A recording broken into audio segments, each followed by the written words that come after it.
Today, digital currencies are back in the red. Robinhood reports a surge in revenue in the third quarter, driven mostly by its crypto business. And Kraken's co-CEO David Ripley discusses crypto regulation and the company's IPO ambitions from the Ripple Swell conference in New York City.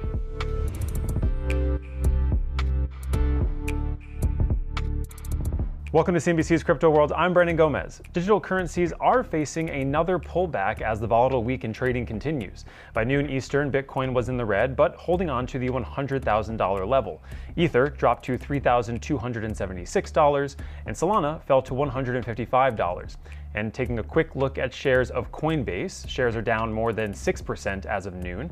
At the same time, the company's European arm is facing a nearly $25 million fine from Irish regulators for failing to meet anti-money laundering and counterterrorism financing standards.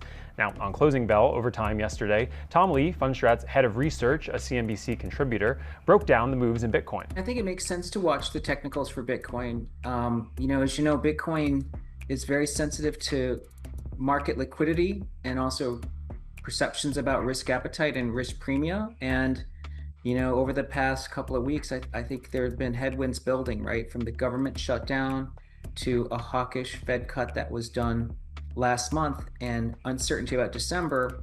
And as you know, with the shutdown, Treasury liquidity, the Treasury general account's actually been building cash. So I think all of these created a cascade of problems that put pressure on crypto, but hopefully, as you know, headwinds become tailwinds when you can resolve these things. Okay, let's talk about the top stories. Robinhood out with third quarter earnings yesterday, which showed a surge in crypto-based revenue. The trading platform reported a 129% increase in year-over-year transaction-based revenue, which the firm says was primarily driven by cryptocurrencies. Revenue for digital assets specifically rose over 200% to $268 million. Net income for Robinhood rose 271% year over year to $556 million. The strong quarter topped analyst expectations, but the stock was moving lower this morning. Shares were down nearly 9% by noon Eastern. Next, Cathie Wood says stablecoins are taking some of the jobs she thought Bitcoin would have in the financial system. The CEO and CIO of ARK Invest told CNBC's Squawk Box that she's still bullish on Bitcoin passing $1 million by the end of the decade, but it's facing some competition on the utility side. I will say one thing that has shifted for us in the last few years. Stablecoins are usurping part of the role that we thought Bitcoin would play. So our bullish forecast out there is 1.5 million by 2030. Given what's happening to stablecoins, which are serving emerging markets in a way that we thought Bitcoin would, I think we could take maybe $300,000 off of that bullish case just for stablecoins. So watch that space. Stablecoins are scaling here, I think, much faster than anyone would have expected. Of course, ARK has been a long-time backer of digital assets, including being among the first to launch a spot Bitcoin ETF in the US. Finally, hedge funds are upping their crypto exposure in 2025. A new report from the Alternative Investment Management Association found that 55% of funds surveyed were invested in crypto this year. That's up from 47% in 2024, and the types of exposure included assets like spot and derivative investments, ETFs, bankruptcy claims, and tokenized assets. The report found that nearly half of institutional investors pointed to changing U.S. crypto regulations as the reason they're increasing their investments in these crypto products.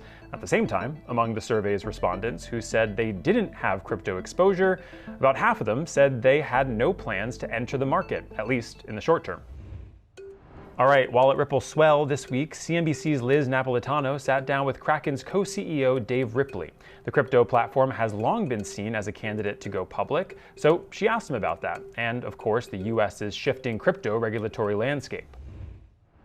I wanted to start by just speaking a little bit about the shifting regulatory winds in the US, how you guys have been finding this new regulatory climate, how it's changed the trajectory of your corporate strategy maybe, as a major cryptocurrency exchange. What do you have to say on that? Yeah, well, quite well, honestly. I mean, the past 12 months has been a fantastic change, not quite 12 months. But yeah, just think a year plus ago, we were absolutely, the bottom barrel, honestly, being attacked by government at every which direction. Now, fast forward to today, things are moving. Very positive environment in the U.S. We have the Genius bill, got over the finish line, another bill in progress, and it's frankly had like hugely positive impact across all the industry. I mean, probably the most significant are institutions that are now saying like, okay, we got it. Clarity's coming, and furthermore, we see the positive environment, so they're moving into crypto now. How involved have you been on the discussions on the Hill? I mean, it's like Ripple and Coinbase have been largely leading the discussions. Have you guys taken part in any of those talks with lawmakers or the SEC? And are you looking to ramp up your outreach on the policy side? How's that going? I mean, substantially. I mean, frankly, we were involved and attempted to be involved even a year plus ago when the waters were quite choppy, right? But today, we see engagement across the board. In the U.S., there's really three groups, I would say. So it's all of Congress, legislation, new bills. That's probably the most significant, given we had Genius coming through and now we have the market structure bill coming through. That's probably the most significant group. And so we're interacting with, representatives, senators across the board, both political parties. Next group are regulators directly. So now regulators, they actually will speak to crypto companies, whereas before it was, a closed door, frankly, belligerent litigation posture only. Now we actually can walk in, have discussions with the SEC, have discussions with the CFTC, and then the final is the administration itself, President Trump, U.S. administration. So again, all three of those pieces, I'm personally involved. I was actually out in D.C. the past 2 weeks, meeting with a number of people from all these various different groups. Talking about what? Well, the biggest topic for sure is market structure. So that's the bill on the table. Genius is there, it's passed. Market structure, there was a version of it that passed through the House, I don't know, several months ago now, or even longer. Now we're in the Senate, they're working up their version, then they got to merge the two things together. We're hoping all this happens this year in 2025. Now, you guys launched tokenized equities, direct stocks, not very long ago, right? Just a few months ago. Have you had to speak to regulators about anything on that front? Because I know it's available to investors outside of the U.S., but are you thinking about bringing it here in the U.S.? We'd love to. Yeah, I mean, it's X stocks today, available in a number of different countries. We started with, a certain set of countries. The biggest addition we just made was Europe, which is fantastic. We're offering out of our MiFID regulated entity there, so it's a fantastic new step. Yeah, absolutely. We think huge benefits of tokenized equities with regard to always on, permissionless ability to move them quickly, low cost. We want to bring them to the U.S. We're working on it. Now, do you work with the companies to get their permission to tokenize their stocks, or is it just like a representation on chain? Yeah, that's totally permissionless. So it works. Frankly, probably for those in crypto, it works most similar to a stablecoin. A stablecoin is a token that is backed one for one with $1 in a U.S. bank or money market fund or whatever it is. Tokenized equities, X stocks, it's effectively the same. So there's a token and it's backed one for one with a share of stock in a custodian, technically an SPV, and that's effectively the same structure as a stablecoin. And so then the token is, of course, permissionless and can be moved kind of anywhere and so forth. So there's no discussions between the companies that are issuing their stocks and issuing their shares? That's correct. I mean, these are public equities. Anyone can, go out there and buy them. As the institution that runs the SPV is able to go buy the shares of stock, hold them in the SPV, and that's how it works. I bring this up because that was something that had come up. I know when Galaxy was talking about tokenized equities and, a couple of other. Yeah, there's certainly a number of different implementations out there of tokenized equities. I'd say X stocks is the most substantially adopted tokenized equities in the shorter period of time, based on number of active customers, active addresses, trade volume, total assets under management, all of those various different things. If you look across the board, it's most substantially adopted.